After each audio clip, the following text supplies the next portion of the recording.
पौराणिक युग में शांतनु नामक एक सिद्ध साधु थे। इनकी पत्नी भी एक सिद्ध धर्मपरायण नारी थी।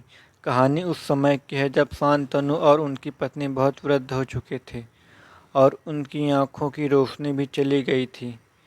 इन दोनों का एक पुत्र था जिसका नाम था श्रवण कुमार। श्रवण कुमार बहुत ही सरल स्वभाव का व्यक्ति था। माता पिता के लिए उसके मन में बहुत प्रेम एवं श्रद्धा थी। वे दिन रात अपने माता पिता की सेवा करता था। अपने माता पिता का बच्चों की तरह लालन पालन करता था। उसके माता पिता भी स्वयं को गौरवशाली महसूस करते थे और अपने पुत्र को दिन रात हजारों दुआएं देते थे। कई बार दोनों एक दूसरे से कहते कि हम कितने धन्य हैं कि हमें श्रवण कुमार जैसा मातृभक्त पुत्र मिला, जिसने स्वयं के बारे में न सोचकर अपना पूरा जीवन वृद्ध नेत्रहीन माता पिता की सेवा में लगा दिया। इसकी जगह कोई अन्य होता तो विवाह के बाद केवल स्वयं का हित सोचता और बूढ़े नेत्रहीन माता पिता को कहीं छोड़ आता और खुशी से अपना जीवन यापन करता। जब ये बात श्रवण ने सुनी तो अपने माता पिता से कहा कि मैं कुछ भी भिन्न नहीं कर रहा हूँ, यह मेरा कर्तव्य है। जब मैं छोटा था तब आपने मुझे इससे भी ज़्यादा अच्छा जीवन दिया और अब मुझे यह सौभाग्य प्राप्त हुआ है कि मैं आपकी सेवा करूं। आप दोनों जो भी इच्छा रखते हैं मुझसे कहें, मैं उन्हें अवश्य पूरा करूंगा। अब शांतनु और उसकी पत्नी कहते हैं, पुत्र श्रवण, हम दोनों की आयु बहुत हो चुकी है। अब जीवन का कोई भरोसा नहीं है। किसी भी समय हमारी आंखें बंद हो सकती हैं। ऐसे में हमारी एकमात्र इच्छा है, हम तीर्थ यात्रा करना चाहते हैं। क्या तुम हमारी यह इच्छा पूरी कर सकते हो? श्रवण कुमार अपने माता पिता के चरणों को पकड़कर अत्यंत प्रसन्नता के साथ कहता है, हाँ पिताश्री, यह तो मेरे लिए परम सौभाग्य की बात होगी कि मैं आप दोनों की इच्छा पूरी करूं। श्रवण कुमार माता पिता को तीर्थ करवाने हेतु एक कावड़ तैयार करता है, जिसमें एक तरफ शांतनु एवं दूसरी तरफ उसकी पत्नी बैठती है और कावड़ के डंडे पर उसके कंधे पर लादकर यात्रा शुरू करता है। उसके हृदय में माता पिता के प्रति इतना स्नेह है कि उसे उस कावड़ का लेस मात्र भी भार नहीं लगता। अपने पुत्र के इस कार्य से माता पिता का मन प्रसन्नता से भर उठता है और वे पूरे रास्ते अपने पुत्र श्रवण को दुआएं देते चलते हैं। तीर्थ करते समय जब ये तीर्थ तीनों अयोध्या नगरी पहुंचते हैं तब माता पिता श्रवण से कहते हैं कि उन्हें प्यास लगी है। श्रवण कांवड़ को जंगल में रखकर हाथ में पत्तों का पात्र बनाकर सरयू नदी में जल लेने जाता है।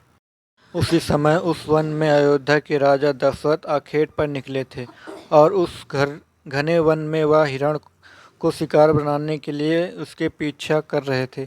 तभी उन्हें घने जंगल में झाड़ियों के पार सरयू नदी से पानी के हलचल की आवाज़ आती है।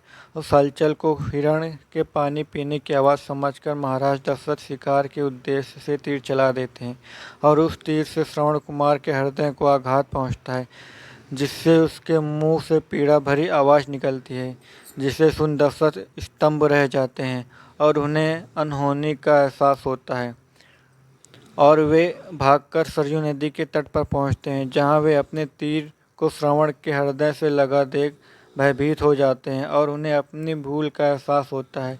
दशरथ श्रवण कुमार के समीप जाकर उससे क्षमा मांगते हैं।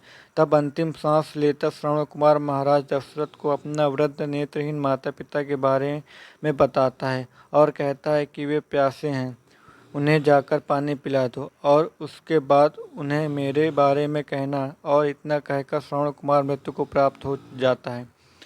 भारी हृदय से के साथ महाराज दशरथ श्रवण के माता पिता के पास पहुंचते हैं और उन्हें पानी पिलाते हैं।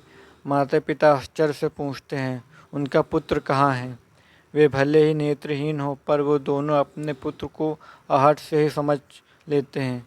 माता पिता के प्रश्नों को सुनकर महाराज दशरथ उसके चरणों में गिर जाते हैं और बीती घटना को विस्तार से कहते हैं।